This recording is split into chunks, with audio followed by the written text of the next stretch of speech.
Good evening and welcome, everyone. This evening's lecture is presented in conjunction with the exhibition Anthony Caro on the Roof, which is currently on view in the Iris and B. Gerald Cantor Roof Garden through October the 30th, though I should mention tonight, due to the weather, it's unfortunately closed. The exhibition is made possible by Bloomberg with additional support provided by Cynthia, Hazen, Polsky, and Leon B. Polsky. This evening, I am pleased to introduce Karin Wilkin. Karin Wilkin is a New York-based independent curator and critic specializing in 20th century modernism. She is the author of the definitive 1991 Caro monograph for Prestel. In addition, she contributed the main essay to Anthony Caro, The Chapel of Light, and authored Anthony Caro, Interior and Exterior, which is part of the 5-volume series on the artist, which she also edited. And I should also add that Karin has been so gracious and just a wonder to work with. Enjoyed it very much in our exchanges. The title of tonight's lecture is Anthony Caro and the Onward of Art. Please join me now with a warm welcome for Karin Wilkin. Thank you, Jennifer, and thank you all for braving the rain. And I always feel you must have something else to do on Friday night, so I'm very touched that you're here. Looking around the room, I know most of you know about as much about Tony Caro as I do, so bear with me. The title of this talk, of course, comes from a phrase of Tony Caro's himself. He always talks about the onward of art, which means very simply that he feels that he's part of a long, large continuity, a history that goes back for as long as people have been making art, and that he wants to bring forward. The way he's brought things forward is by absolutely refusing to stand still. Had you been up on the roof on the beautiful spring day when it opened, which was the day after the torrential raining spring day when the final installation was made, you would have seen that one of the works up there is one that I'm sure you're all familiar with, Midday, 1960, belongs to the Museum of Modern Art. We were very happy to have an occasion to remind the Museum of Modern Art that they owned this sculpture. It used to always be in the garden. For some reason, it isn't anymore. You would also see this extraordinary 1968 piece called After Summer, which was shown at the Hayward Gallery, 68 or 69, and hasn't been seen since. It belongs to a very distinguished collection. The only time I've ever seen it was in a warehouse with columns coming up between the fins, and the curator of the show adding scale, along with Tony's assistant just in the frame. Well, these don't look very much alike, even though they are not that far apart in time. There are two other works that are equally distinctive. The 1984 Odalisque on your left, which belongs to the Met, a large piece about in scale. It's about in scale with the piece on the right, Blazon, which is 87 to 90. These very open, linear works that, like Midday, like After Summer, are now replaced by massive forms, architectural references, and the fifth work up there, for some reason I forgot to ask my husband to photograph, and I don't have a slide of or an image of the fifth work, which is a 2010 piece, which is even more massive and even more volumetric. So what's going on? It's not the first time Caro has been on the roof of the Met, I should say parenthetically. This extraordinary piece, which is just as big as it looks on the slide, called After Olympia, 1987 work, was shown as one of the first installations on the roof of the Met. I think it was 87 or 88. I'm not sure about that. And it held up very well to the New York skyline. This, again, is an entirely different kind of sculpture with these massive forms which even against the trees you can see seem very volumetric. It's a piece that you want to move close to. You kind of measure the forms against your own body as you move along them. It's not what you'd call a linear progression. And if you go back to the beginning of Caro's career, the threads seem even more hard to pull through. This is a very early work. This is 1955, when Caro was 31, and the white hope of British sculpture. He was getting a lot of attention for works like this and for works like, whoops, come on, this woman getting up. They're modest in size. They're probably about, smaller than this lectern. Cast bronze, massive expressionist figures, obviously influenced by Henry Moore, for whom Caro worked as a young sculptor, went and knocked on his door because he thought he was the person making the most interesting sculpture in England at the time. Influenced by Picasso, but very much his own at the same time. They were very much acclaimed. He was sent, his work was sent to represent Britain in exhibitions outside of Britain. And that, for anyone else, would probably have been an incentive to keep on doing the same thing. That is not the Caro that we all know. He got very discouraged by these works. He felt that the figure was getting in his way. He said he didn't want to make imitation human beings. He didn't know how to get away from this. The strong character of these, the overwhelming quality of these, was that they were, as he said later, about what it was like to be inside the body. So they're very much about feeling. They're not about appearance. And the problem for him was, how do you keep that intensity of feeling without making an imitation human being? Well, as luck would have it, he got himself a fellowship to travel in the United States in 1959. He connected with the critic Clement Greenberg. Most of you know this. Probably all of you know this. He had met Greenberg. Greenberg had come to England, had gone to Caro's studio, and not liked what he saw. But he was still a valuable connection because he introduced Caro in America to a generation of artists his own age. Kenneth Noland, Helen Frankenthaler, some older artists, Adolf Gottlieb, and the sculptor David Smith. Caro saw one Smith sculpture on that trip, a stainless steel piece. He didn't have time to travel up to Bolton Landing, but he spent some hours with Smith. They talked all night, and it was in the freedom and the energy and the unconventional way these young Americans worked, Caro found enormously exciting.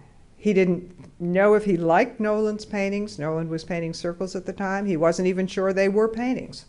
But there was something about the attitude which excited him. And as he went back to England, Greenberg apparently said to him, if you want to change your art, change your habits. Well, Caro interpreted that as meaning he should not model in clay anymore for bronze or work in plaster. He ordered a load of steel and had it dumped in the yard of his house, which is same place he still lives, a converted stable in Hampstead with a kind of stone forecourt. The neighbors were not pleased by this. They did not care for this industrial waste in the forecourt. And he began working with this material that he had no idea how to use. He couldn't weld. He's still one of the world's worst welders. Fortunately, he has a long-term assistant who is a crack welder and who is kind of like Tony's hands. But at the time he was feeling his way, he had no idea what he could do with this material. It did not allow him to do any of the things he knew how to do. And it forced him to rethink entirely what sculpture could be. He was doing that in his teaching at the same time. He was teaching at St. Martin's School of Art, a generation of, well, that was the first generation of YBAs, this group of very, very talented young sculptors who included Tim Scott, Michael Bolas, David Annesley, Philip King, Isaac Witkin. It was an extraordinary group.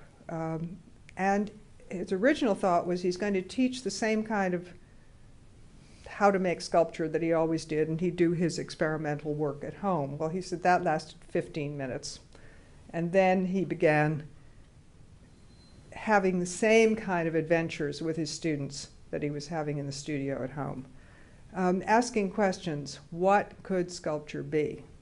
Could sculpture be like a pillow? Could sculpture be like substitute anything completely outrageous and impossible? And they tried it, and they used all kinds of materials. This is 24 hours, which is generally accepted as Caro's first steel sculpture. If you're seeing an echo of a Kenneth Nolan circle, one of the paintings he saw in New York, that's probably true, that painted disc. And it doesn't really look like anything else. It certainly doesn't look like a figure. It doesn't look like anything existing. It is sitting on the floor in our own space. And it's an answer to Caro's question, how do you make sculpture real? How do you make something which isn't an imitation human being, but has the presence and compels you in the same way that another person does entering the room? And that, I would say, is the one constant in his work in all these years since 1960, when this piece was made, in this quest to make sculpture real. He, nevertheless, you find echoes. Oh, I seem to have missed one here. Come on.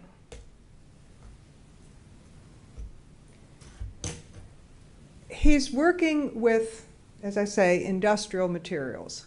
These are I-beams. These are standard things you use to make buildings. He is not able to move these around very easily. His studio is a one-car garage, and that's British one-car garage, which is really small. He has as assistants 2 small children and a wife who's a painter. And I once asked him whether the reason the early works were horizontal was because he couldn't get them any higher up off the ground, and he just smiled enigmatically. But he certainly made this, whatever restrictions there were, into part of his language.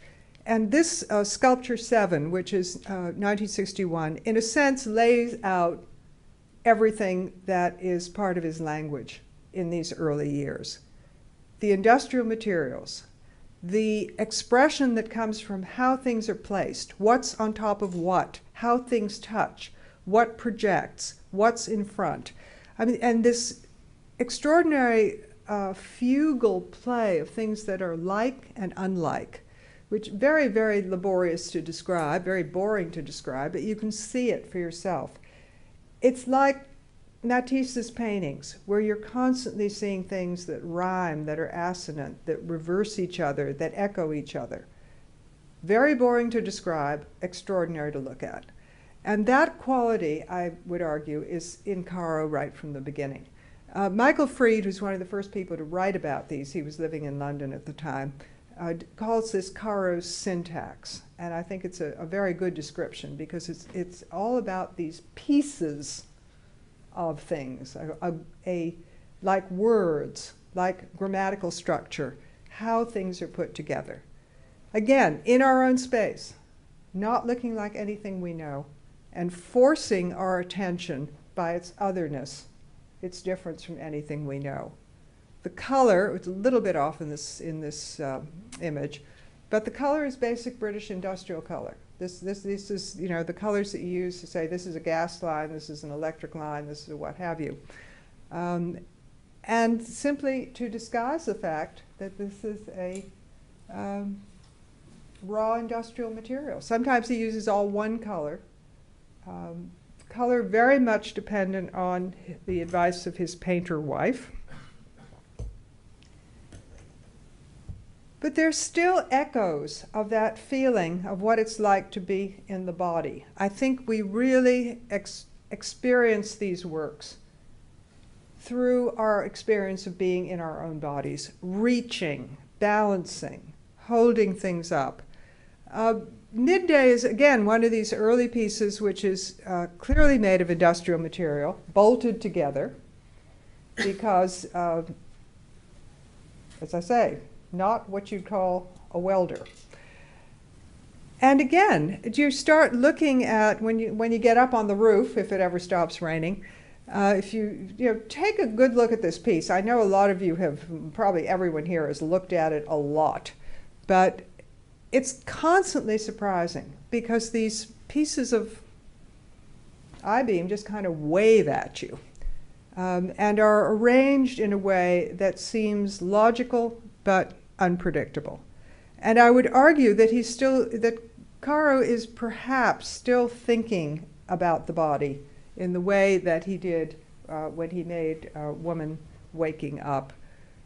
But somehow this condition of being oppressed by gravity in the imitation human beings has been transformed into a liberation from gravity. And that too becomes characteristic.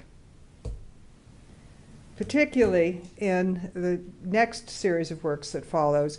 This is the Tate's enormous early one morning, which is photographed at an angle here. It's probably close to 25 feet long. So it's this long spine. And not only does everything look weightless, but he's given us a surrogate horizon so that we don't even think about what's actually holding things up. It just all seems to hold itself together and extend in this play of, as I keep saying, likeness and unlikeness. The works of this period are gravity-defying. Were even made in a way that defied gravity. Hopscotch on the left, 1962, Month of May on the right, 1963. And they are large pieces that share a dimension. The reason they share the dimension is that Caro used to wedge the bars across his garage studio at various heights and then see how minimally he could connect them. He didn't really know what the sculpture was going to look like until he moved it out of the garage into the yard. And this, I think, is one of the most remarkable things about these works, because they are a way of defying the normal judgmental procedures. He's relying on pure instinct. He's relying on his intelligence as a sculptor. But he can't step back and judge. He's doing this right up against his body. So the studio becomes a whole volume in which he is making interventions. He said, talking about it later on, he said, well, you hope it's going to be right, but you want a new right, not the old kind of right. And this, in a sense, working half blind, not being able to step back and judge until afterwards, is a way of putting himself off balance, avoiding old habits, moving onward in a way that is unpredictable even to himself. These are very three-dimensional works. Like all sculpture, they photograph flat, much flatter than they are. But I think if you concentrate on the images, you'll get some sense of, you know, what touches what and how things reach into space. Light, linear, open. These are the works that really established Caro's reputation. So much so that the reviewer in the New York Times of the show on the roof was lamenting that he didn't continue to do this for the rest of his life. Well, these are wonderful sculptures, but Caro has always said, he says, I always become discontented with repeating any procedure, and I've tried to find my way not to do that. Part of what helped him not do that was an opportunity in 1964 and 1965 to be artist in residence at Bennington College in Vermont, where Jules Olitsky was also teaching, and Kenneth Noland was living in South Shaftesbury nearby. Three incredibly ambitious, serious artists, the same age. Caro and Noland, exact coevals. Olitsky 2 years older. All of them at moments in their own work when anything could happen. Noland was the most sophisticated of them. He had studied at Black Mountain College. He was extremely knowledgeable, and he was well embarked on the radical abstract paintings that established his reputation. Olitsky had not yet started to spray, although he did just about the time that Caro arrived. Supposedly one of these late night, no, actually it was not a late night session. I always thought it was, but I've been told it was when a group of students were brought to Noland's studio by Olitsky and Caro. And they sat there and didn't say anything. It happens. To fill in the gap, Olitsky, Noland, and Caro started talking among themselves about what they aspired to in their work. And according to Olitsky, Caro said something about wanting a sense of weight. And Olitsky, just to be perverse, said, well, what I would really like to do is spray color in the air and have it stay there. So he went out the next day and got a spray gun, commercial sprayer. It's interesting that Caro should say that he wanted weight in his sculpture, because these are some of the works he made during those Bennington years, which really do not seem to rest heavily upon the ground. They're very lean, they're very minimal. The one on the left called Flats, with these long bars which go across these open boxes, which are not really boxes. They're a flat piece which has been folded to create a volume. An even longer piece called Cleave, and again with these very simple, thin, plate-like shapes that have been bent. At the time, Caro was trying to see how little he could do and still have something interesting to look at. Extension, line, color, openness, and a kind of geometric minimalism. Well, this is what his friend Noland was doing at the time. The circles had given way to linear works like this big chevron, and you can see Caro in those sculptures I just showed you responding to this kind of work. It's Noland who suggested to Caro that he not try to reinvent the wheel every time, and that he could work in a kind of serial way, not systematically, but perhaps an idea was not completely exhausted by a single use, so that you have a very strong family resemblance among the works made at this time. Must have been an amazing moment when the three of them were together. The work they made was quite extraordinary. Back in England, Caro continued with this notion of how lean, how apparently hovering, weightless above the ground, he could make a sculpture. This is a piece called Prairie, which everyone interprets as having to do with the great extension of landscape in the Great Plains of America and the Canadian Prairie. Well, turns out that the name comes from the color. That was the name of the paint. But it does have that extraordinary horizontality.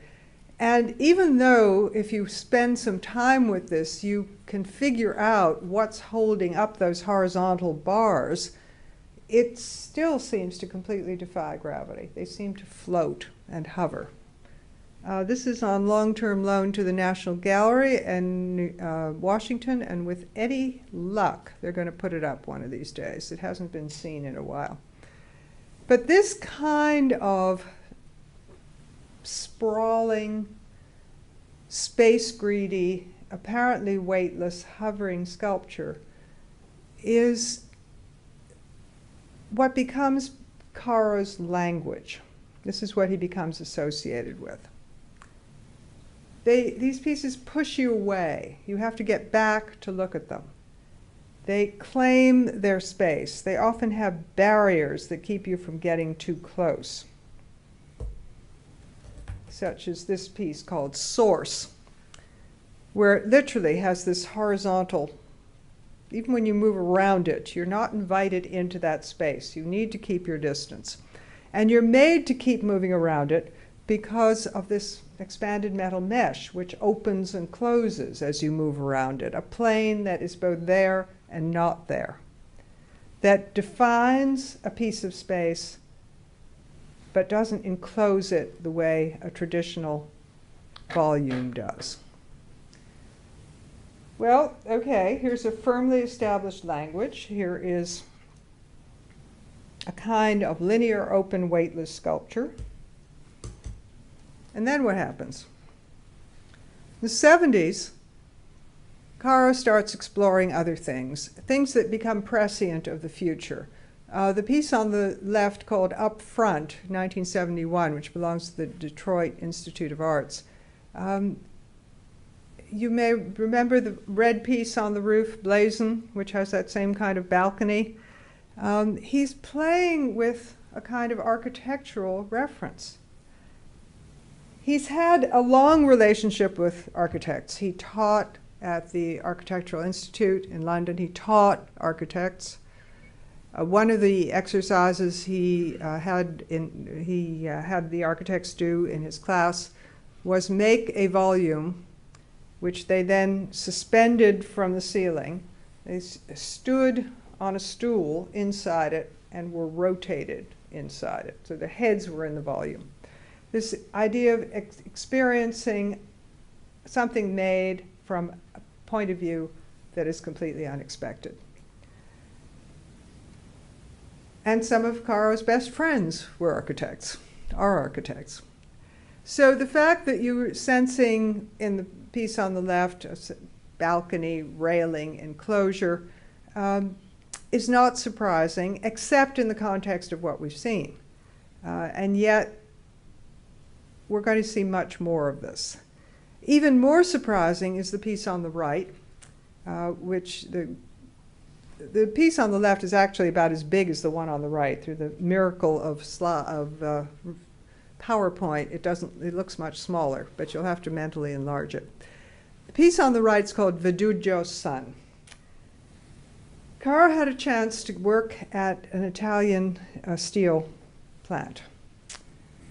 And suddenly he had large pieces of metal, which he was fascinated by. It's as though he fell in love with steel. This is a piece of crop. This is, when you roll steel, steel doesn't want to be rolled. So it screams and protests the whole time it goes along this rolling bed, and they have to keep changing the rollers. And eventually it gets squeezed down like making pasta.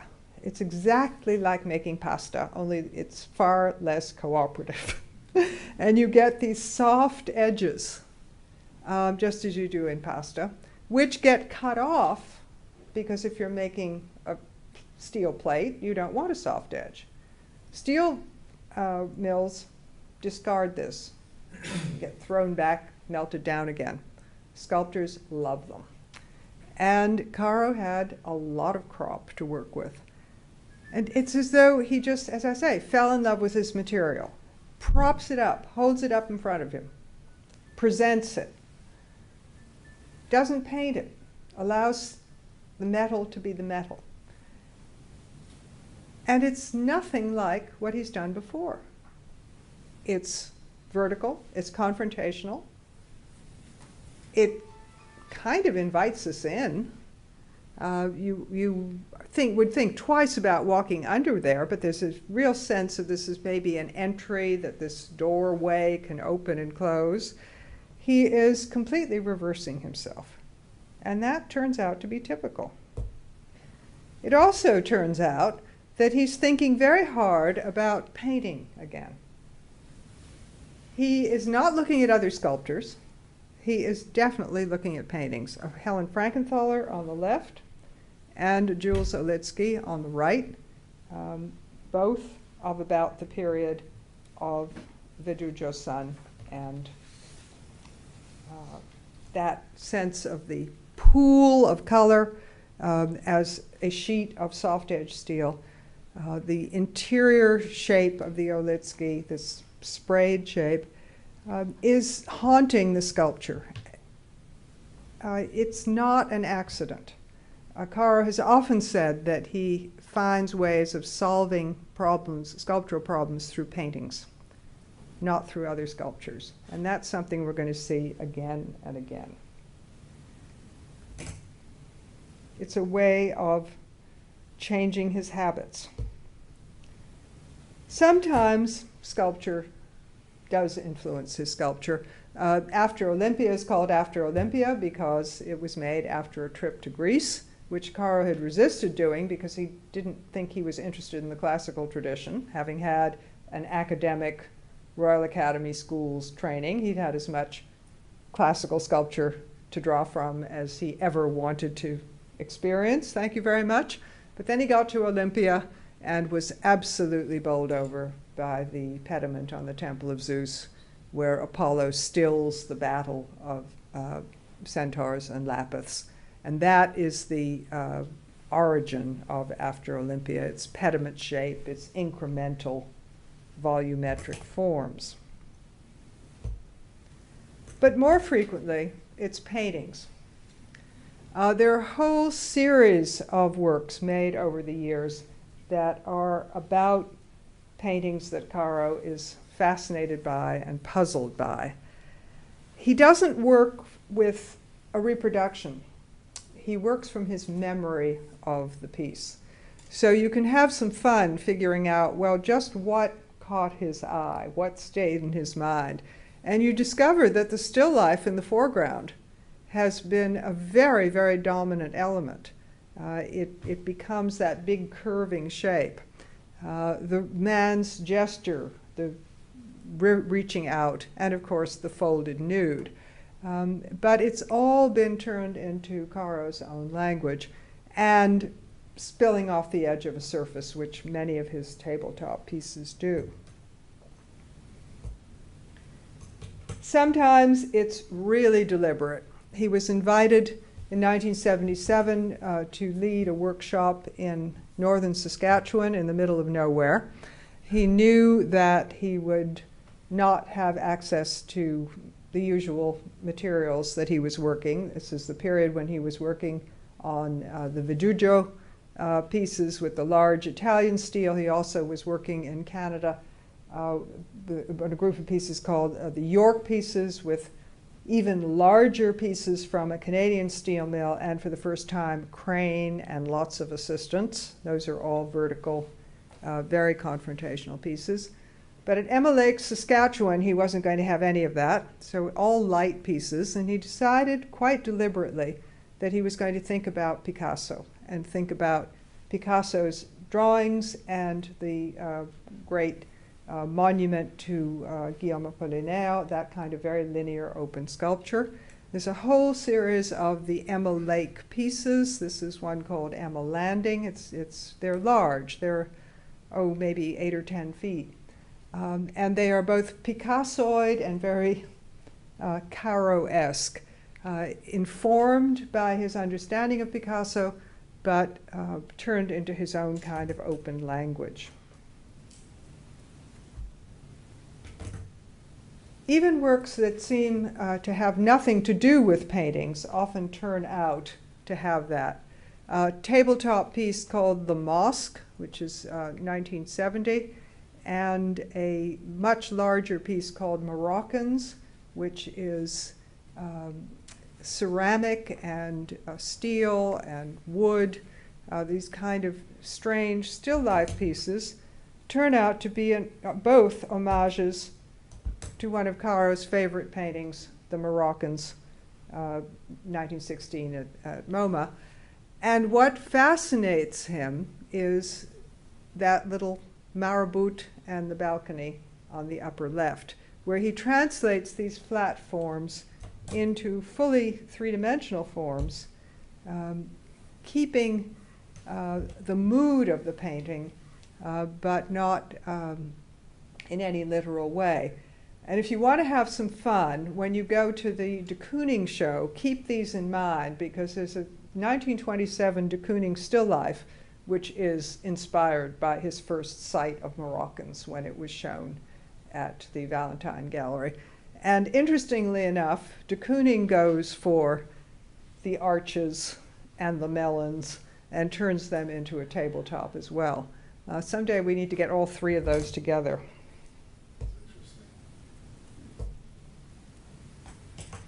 It's melons or heads? Melons. Melons. Definitely melons. There's a preparatory drawing that leaves no doubt about it.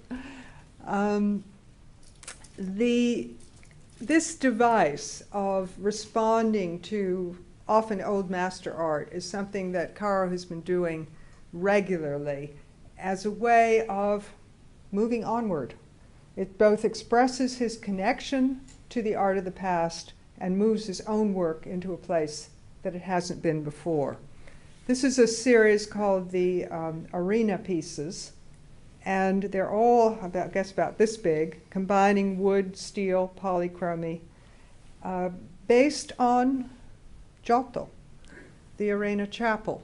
So here's the Dream of Joachim, an early 14th century painting, which has been translated into a completely 20th century object in 1998, I believe it was.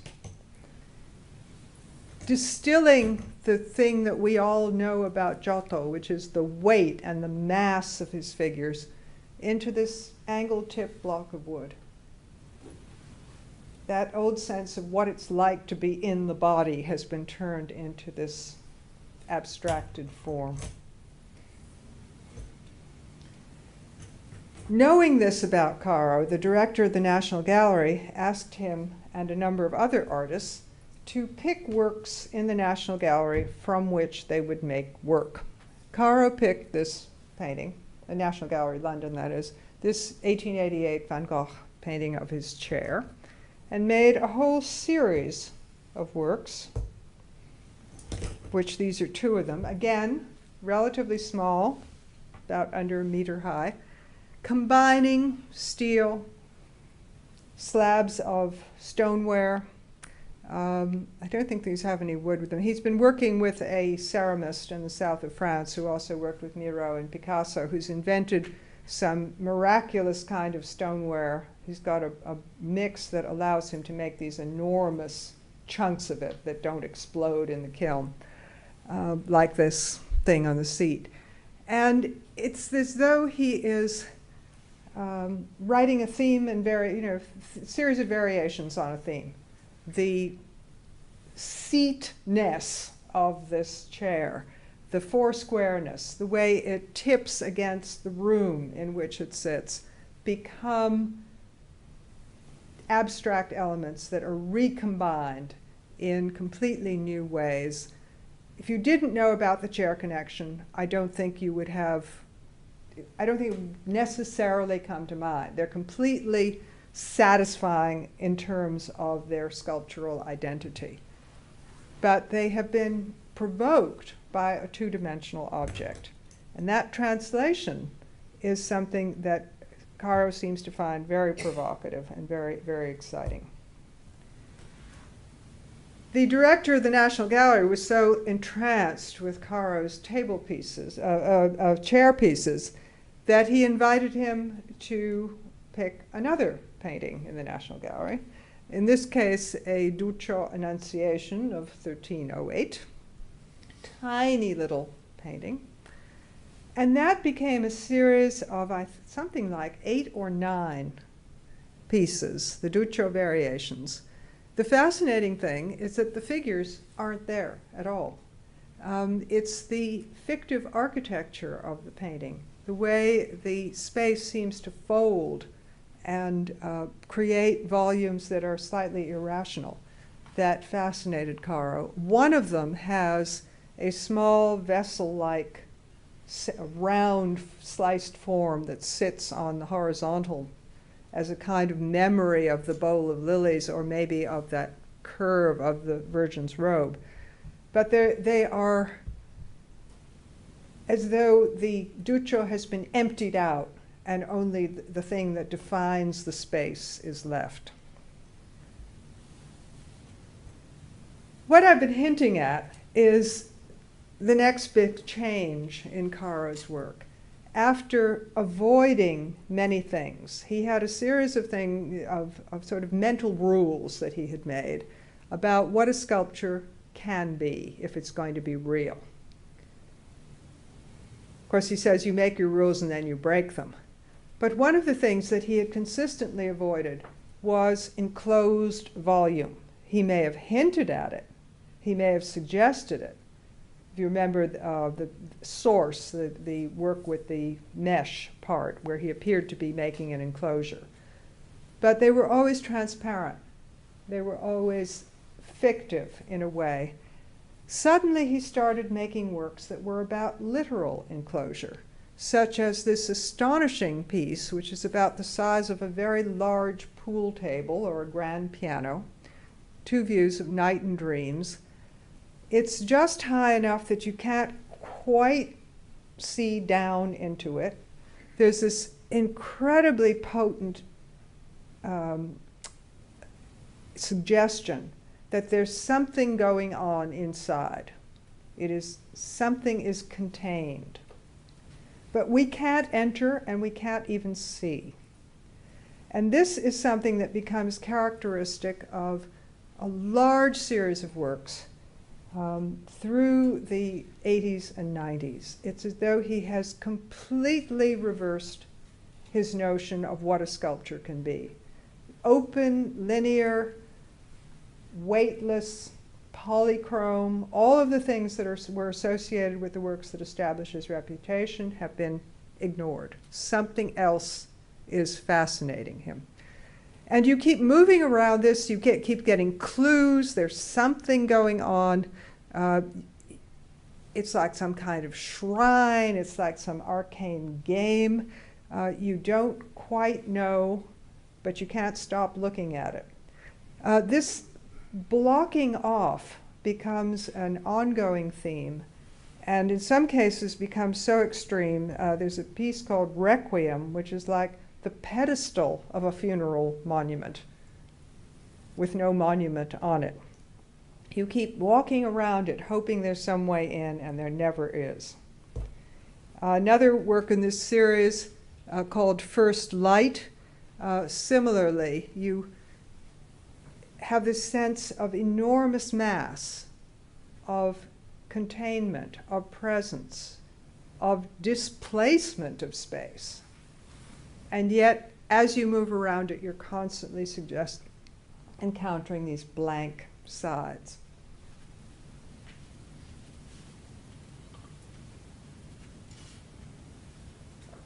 There were a series that were made as holes in the ground, lined with steel, then pulled out.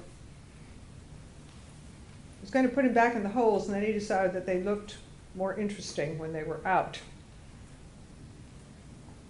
They too have this sense of exclusion, of something extraordinary happening inside.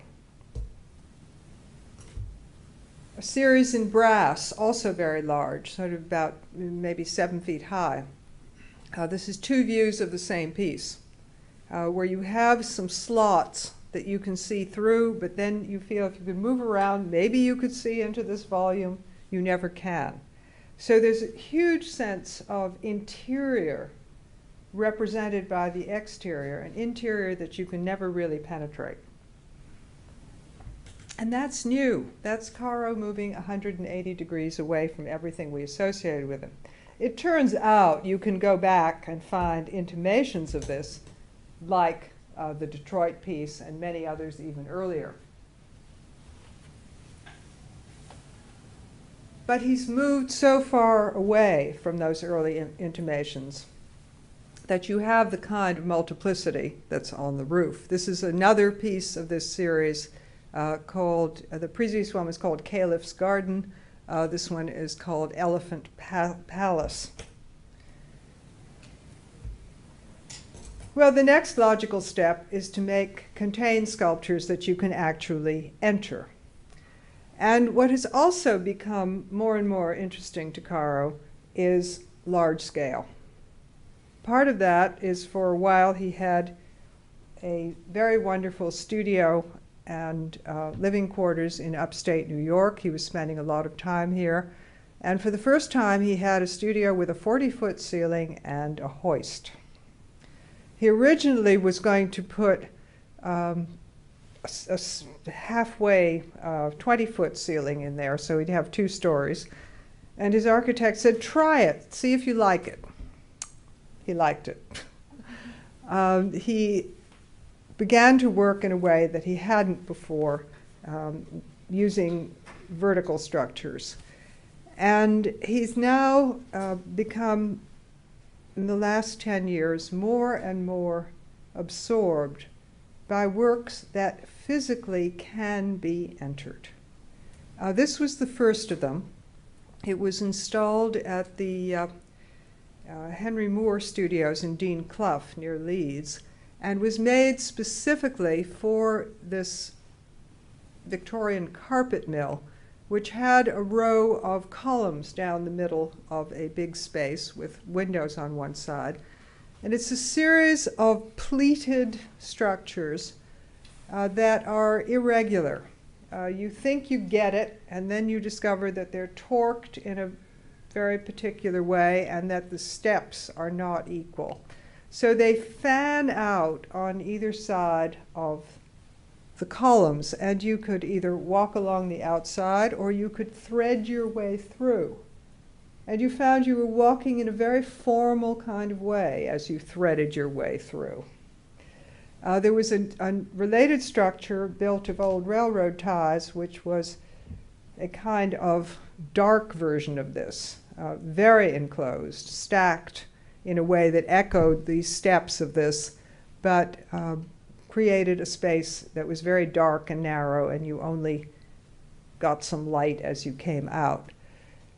This new relation to the body, not what it feels like to be inside the body, but the body feeling itself in something else, has been a new preoccupation for Caro.